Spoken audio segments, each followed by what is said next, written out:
Valérie. Moi c'est Mathieu. Moi c'est Sacha. On est les leaders communauté cuisine chez Audio, moi à Reims. Et moi à Toulon. Et du coup on est là pourquoi? On est là aujourd'hui pour vous faire plein de petits tutos, pour vous partager toutes nos recettes, nos astuces, en faisant des tutos. C'est On y parti. va? On y va. Tuto, vaste sujet, mais c'est quand même l'outil principal quand on veut cuisiner. D'où l'idée déjà de savoir un petit peu d'où ça vient, pourquoi utiliser tel couteau à tel moment. Et Mathieu va nous faire part de son savoir-faire. Comment aiguiser, comment affûter l'histoire c'était le silex, ne l'oublions pas. À partir du 19e siècle, il y a vraiment les premiers couteaux qui sont apparus. On a vraiment énormément de coutelleries qui se sont construites en Auvergne surtout, à Thiers. Et encore aujourd'hui, quand on va à Thiers, c'est vraiment la capitale de la coutellerie en France, voire même dans le monde. Donc aujourd'hui, on va faire une démonstration sur les couteaux d'Aiglon Sabatier, qui est une maison encore familiale. Maintenant, c'est l'arrière-petit-fils de l'île d'Aiglon, qui est au Rennes de la maison d'Aiglon. Voilà.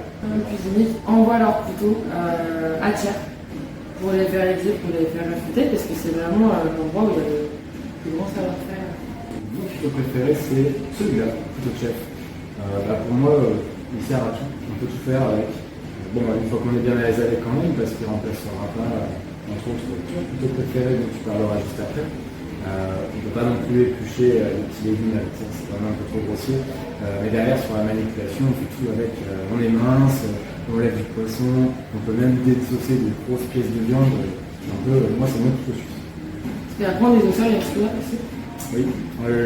Des lames bien plus courtes et légèrement incurvées, avec une garde pour venir taper directement dans l'os. Et puis, lame beaucoup plus fine. C'est qu'on n'a pas parlé, tu parles de la garde. La garde, si on est dans l'accord, c'est ça? Ouais, exactement. Le talon, c'est juste la pointe. C'est la pointe. Ah oui, et très important, ne pas confondre la lame avec le fil.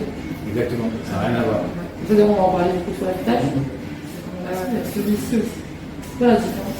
Celui-là, il est légèrement alvéolé, donc il permet de faire un petit appel d'air en fait. Lorsque tu vas couper une pomme de terre, une mangue par exemple, tu as déjà eu sûrement un souci quand tu viens couper ce genre de produit, il reste collé sur la lame. Tu es obligé à chaque fois avec ton doigt de venir le pousser, des fois c'est compliqué, limite dans le dos. Au moins avec ça, quand tu passes dessus, ça fait un appel d'air, ça colle jamais. C'est le couteau sans toku, c'est ça? Exactement, sans toku. Moi, mon couteau préféré, tu l'as dit, c'est le filet de sol. Le filet de sol, donc on a différentes tailles, parce qu'en fait, c'est le couteau essentiellement pour lever les filets d'un poisson. Donc forcément, on ne va pas lever les filets d'un poisson avec le même filet de sol pour un turbo ou pour une dorée. En fait, la particularité de ce couteau, c'est que la lame en fait est très très souple à cause d'ordre. Vu que la lame est souple, elle va suivre en fait la morphologie de la laine du poisson. Donc on ne va jamais abîmer la chair de notre filet et on va faire le moins de gaspillage possible en fait parce qu'il n'y aura pas de chair qui restera sur la lame. Couteau d'office, couteau classique, simple, petit, couteau de poche. Mais voilà, on peut tout faire avec, on épluche. Les petites tailles, la dernière minute. Et en fait, souvent, on pense que c'est la lame. En fait, c'est pas la lame, c'est le fil. Le fil, en plus, il est invisible avec nous. En fait. Trop fin. Et du coup, le principe de l'aiguisage et de l'affûtage, en fait, c'est quoi? Lorsque vous utilisez un couteau, avant chaque manipulation, vous avez besoin de l'entretenir. Le fil qui est présent dès que vous achetez votre couteau neuf, il n'est pas immortel. C'est-à-dire qu'à force de l'utiliser, ça s'appelle un fil parce qu'il est très très fin, comme tu disais, à l'œil on ne le voit pas. Il va s'aplatir, il va s'arrondir, et au bout d'un moment, il va plus couper du tout. Donc à ce moment-là, on a besoin, si on perd complètement le fil, on a besoin de l'affûter. Donc l'affûter, ça va être venir recréer ce fil, donc en venant enlever de la matière, afin vraiment de ravoir ce petit fin sur la lame, au bout de la lame. Et bien sûr, après, il y a un autre entretien. Il ne faut pas venir le raboter pour que ça coupe. Ça reste une abrasion très grossière, donc on a besoin de l'affiner. Donc par exemple, pour ça il existe le fusil. Le fusil, on ne peut pas récupérer un couteau qui coupe plus au fusil.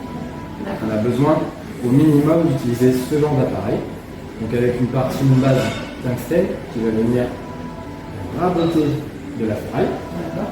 Et ensuite, une fois qu'on l'a fait, on va le passer dans la deuxième partie qui peut éventuellement faire le travail du fusil. Lorsqu'on utilise cet appareil, c'est très simple. ça va être ton couteau préféré. J'ai la pression. On va venir exercer un petit peu de pression. Le couteau bien à l'horizontale, bien droit. Et on va venir tirer une ou deux fois. Il n'y a pas besoin de le faire beaucoup de fois. Là, tu vois, on a de la limaille. On a pas mal de limaille de fer. On en a un petit peu partout. Et là, quand tu touches, ça accroche vraiment. Tu entends que c'est rugueux. Et là, du coup, on a besoin derrière de venir appuyer. Donc là, j'appuie pas du tout. Je passe juste ma lame du niveau bien droit. Quelques fois. Et là, je suis nickel. On sent que ça coupe bien. C'est propre. Et surtout, on ne voit aucun cran, on ne voit aucune. On essuie bien sa lame ensuite. Et après, le fusil, du coup, comme je disais, c'est un entretien de tous les jours. Avant chaque préparation, on passe un petit coup sur sa lame. Donc pour ça, ce que j'essaye de faire, c'est par mon talon sur le bout de mon fusil. Et je vais venir rabattre vers moi jusqu'à ma pointe. Des deux côtés. Et c'est bon. Donc ensuite tu le passes sur le petit torchon. Ça sert à quoi de passer sur le petit torchon? On va venir retirer la limaille, les résidus noirs et ferreux qu'on peut avoir sur la lame. D'accord. Ouais. C'est ultra personnel. On n'a pas demandé forcément à n'importe qui des dizaines de couteaux. Exactement. Soit on arrive à le faire soi-même, il n'y a pas de souci, soit on l'emmène toujours, éventuellement à la même personne, mais dès que vous allez vouloir, en gros, dès que toi tu vas vouloir aiguiser ton couteau, si c'est quelqu'un d'autre qui l'a fait avant, ben en fait tu vas complètement biaiser déjà son angle, et là tu es sûr d'arrondir le fil, de le perdre, et ton couteau coûte. D'accord. Eh bien, merci de nous avoir suivis. C'était le tuto du jour avec Sacha de Toulon. Et là, je brasse. À la prochaine.